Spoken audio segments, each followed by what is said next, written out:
എങ്ങോട്ട് പോന്നു? എങ്ങോട്ടും പോകുന്നില്ല, ഇങ്ങോട്ട് തന്നെ വന്ന്. എന്തിനാ ഇപ്പൊ ഇങ്ങോട്ട് എഴുന്നള്ളിയത്? അപ്പോഴിനെ കാണാൻ. എന്തിനാ എന്നെ കാണുന്നത്? അതപ്പോഴിനെ അറിയത്തില്ലേ? എന്നിട്ടാണോ സുമതി കുഞ്ഞമ്മയുടെ മോൻ അശോക മേനവന് മാറ്റി നിനക്കൊരു ഇത്? കബഡി മത്സരത്തിൽ അവൻ എങ്ങനെയോ ജയിച്ചെന്ന് കണ്ടപ്പോ നീ ഇവിടെ കിടന്ന് ഉറഞ്ഞു തുള്ളുന്നുണ്ടല്ലോ. ജയിക്കുന്നവരാരായാലും ഒരു അഭിനന്ദിക്കുന്നതിൽ എന്താ തെറ്റ്? അന്യനൊന്നും അല്ലല്ലോ, അതും എന്റെ അമ്മായിയുടെ മോൻ തന്നെയല്ലേ. അത്രയ്ക്കും ഇഷ്ടമാണെങ്കിൽ നിനക്ക് അവനെ തന്നെ കെട്ടിയാ പോരെ? ഇഷ്ടമുള്ളവരൊക്കെ എല്ലാരും കെട്ടല്ലേ.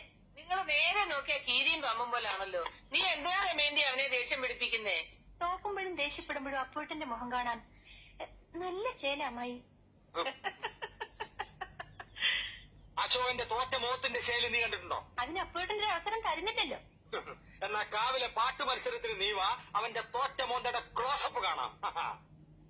ചുമ്മാ തങ്ങിയെന്ന് തോറ്റാ പോരെ, അതിന് ഈ വീരവാദം വേണോ? ഏ? ചുമ്മാ തങ്ങിയെന്ന് തോറ്റാ പോരേന്ന്. നീ അവനെ അങ്ങനെ മോശക്കാരനാക്കാൻ പറ്റും വേണ്ട. മനസ്സിറക്കി പാടാമെങ്കിൽ പുഷ്പം പോലെ ജയിക്കാവുന്നതേ ഉള്ളൂ, അല്ലേ മോനെ? അപ്പോട്ടിനോട് സ്നേഹമുള്ളൂ പറയാ. കാവിലെ മത്സരത്തിലെങ്കിലും അശോകേട്ടനെ തോപ്പിച്ചോണം.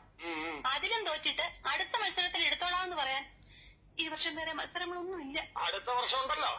ഈ വർഷത്തോടെ മത്സരങ്ങളൊക്കെ നിർത്തണമെന്നാ കരക്കാർ തീരുമാനിച്ചിരിക്കുന്നത്. എന്റെ ദൈവങ്ങളെ, മത്സരങ്ങൾ നിർത്തിയോ? അയ്യോ,